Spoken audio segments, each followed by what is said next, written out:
Teman-teman tahu nggak kenapa ada kasus yang bisa langsung diproses oleh polisi, tapi ada juga yang harus menunggu korban melapor terlebih dahulu? Jawabannya ada di perbedaan delik biasa dan delik aduan.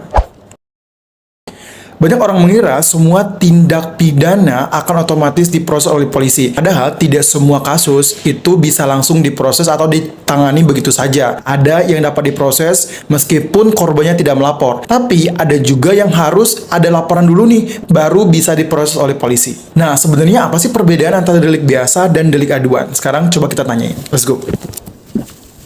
Bang. Coba jelasin apa perbedaan antara delik biasa dan delik aduan. Oke, delik biasa adalah tindak pidana yang dapat diproses tanpa menunggu laporan dari korban.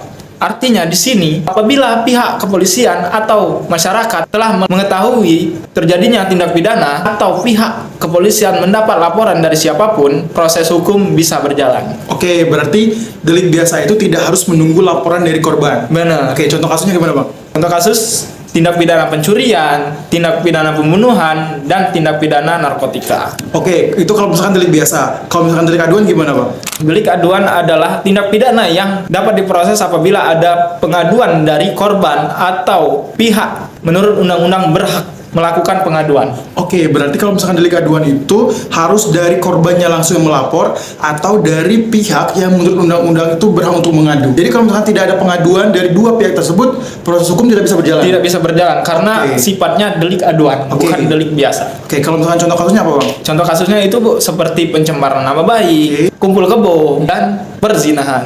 Jadi itu guys, itu perbedaan antara delik biasa dan delik aduan. Benar. Thank you, Bang. Yes. Itu guys.